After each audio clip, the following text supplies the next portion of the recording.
Hillary Clinton, yes, I paid for the Trump dossier. So what? With Robert Mueller's investigation over the supposed collusion between the Trump campaign and Russia heating up, the left-wing propaganda mills are working diligently to twist the facts and deceive the public into believing the two entities stole the election. Rather than report on the actual facts of why former members of Trump's campaign are under scrutiny, it's far easier to just write misleading headlines that will convince folks that don't look at the investigative documents themselves. Simply put, the left is abusing its complete control over the media, as it's also covering up the details and seriousness of Hillary Clinton's secret funding of the Trump dossier. More than that, they're now helping her convince the public that it was no big deal and nothing compared to Trump's supposed crimes. As reported at the Daily Mail, while doing an interview with left-wing clown Trevor Noah from the laughable Daily Show, the twice-failed presidential candidate was less than remorseful over the revelations that it was her and the DNC that paid for the infamous Trump dossier hit piece. She told Noah that of course paying for opposition research is different than colluding with the Russians to influence the election.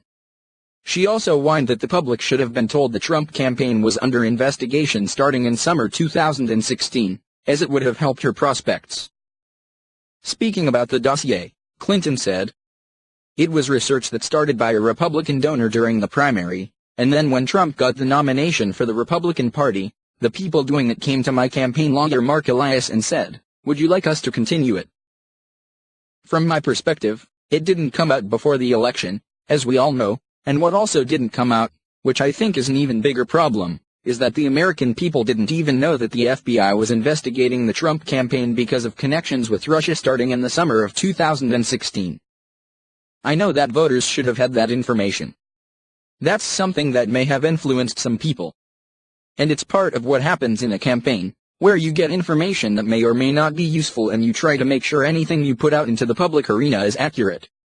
So this thing didn't come out until after the election, and it's still being evaluated, but the fact of the FBI investigation into the Trump campaign and Russia should have come out. If it was just opposition research, then I wonder why the folks paid to fabricate the dossier pled the fifth and refused to talk to investigators about the issue. I also wonder why Clinton and the DNC's funding was only revealed by extensive research into the issue. The most disgusting part of this ordeal is how matter-of-factly they throw out the claim that Trump colluded with Russia. They just repeat the phrase over and over again, hoping that it will turn into the truth, or at least, create the perception that it's true. They have no interest in the truth, only weaponizing an unproven claim to their advantage. It's un-American and practically traitorous that way they lodge these accusations without proof and presents them as fact.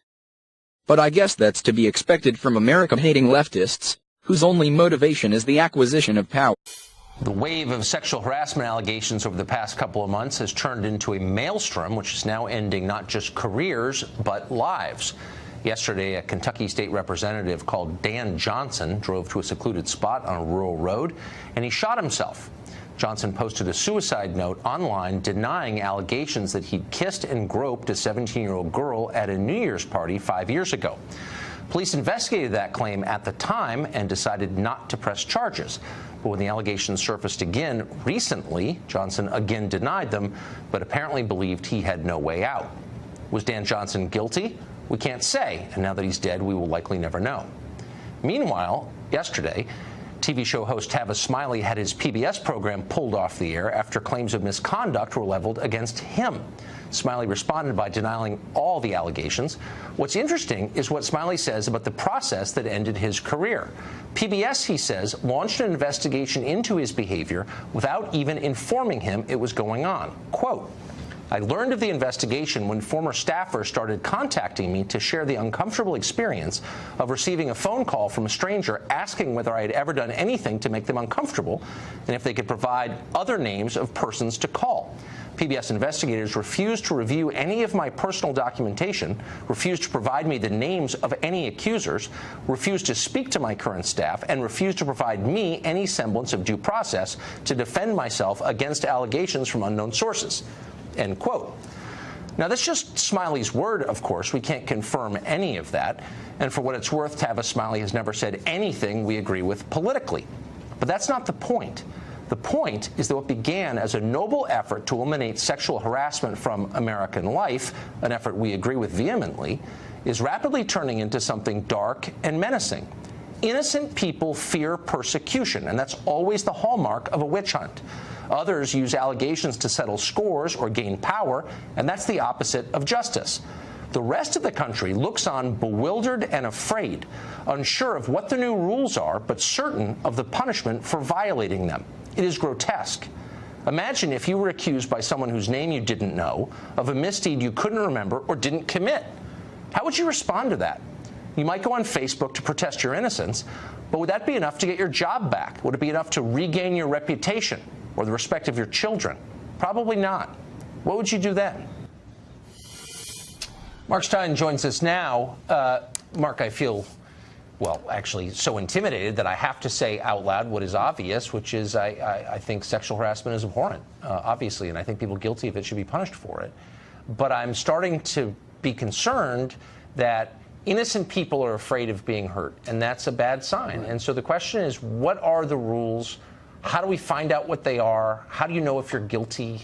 What is going on? Well, realistically, there are no rules. I mean, just to connect it up with the first half of the show, the only serious likelihood of ever getting rid of Bob Mueller and shutting down his investigation, for example, would be if a stenographer said that he'd hugged her inappropriately in 1977. Boom, he'd be gone. He'd be history. He'd be toast. He'd be like these PBS and NPR guys who've had basically 50-year careers vaporized in 24 hours. And what has happened, I think, is what often happens, is the end of any kind of proportion. This started with Harvey Weinstein, who has been credibly accused by actresses on at least 3 continents of rape or brutal sexual assault.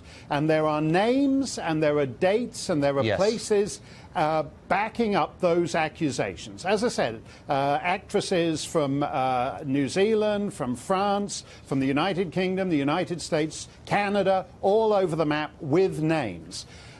Suddenly, that has morphed into a general accusation by someone you don't know is enough to end your career. Garrison Keillor, for example, I don't care for Garrison Keillor any more than you care for Tavis Smiley. I met him, he was on my BBC show 25 years ago, and he was a cold fish and deeply unpleasant. But I feel about him the way you feel about Tavis Smiley. If he's going to just be vaporized and have his life's work wiped out, at the very least, we should know what he did and who he did it to. So why is nobody saying that? Well, I think there's a general agreement on the left, and this has been essentially driven by left-wing dominated industries, that they're now weaponizing sex the way they've weaponized race. That it's a useful, that they've concluded it's a useful weapon to them, and that necessarily means a kind of clearing out the decks. I mean, I'm astonished, you know, on the vast empty plains of the PBS and NPR schedules, you can actually hunt buffalo there. All the septuagenarian hosts have been gone, just gone in moments. And it's absolutely astonishing to me. And it will, in the end, make social relations impossible. You must think, as I think occasionally, do I really want to be alone with a female employee now? I think that all the time. Who knows how she's going to feel about it in 30 years' time? I mean, I don't think that's necessarily in the interests of women in the workplace. I don't think it's in the interests of social relations. It's an insane moral panic that started with genuine rape, genuine violence, genuine power issues, and now just seems to have degenerated into one anonymous accusation can end a career. So I wonder why, I mean, again, I think it's always valuable and virtuous to make sure the guilty are punished. That's what justice is.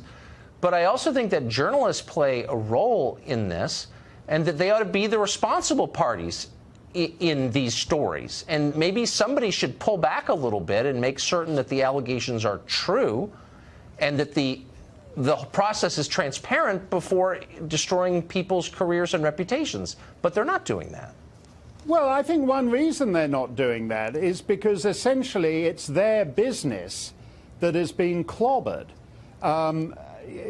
Basically, TV and motion pictures are two of the most desirable businesses to be in. There are far more attractive women wanting to work in those industries than in any other industries on the planet. I live in far northern New Hampshire, and the local feed store does not have a casting couch, because if you said to a comely young lady, you know, there could be a really good job as night clerk here if you play your cards right, she'd laugh in your face and go off and do something else.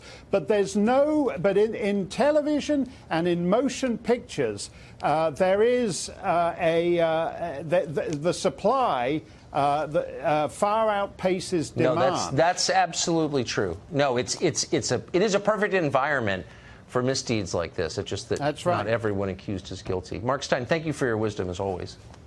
Thanks a lot, Tucker.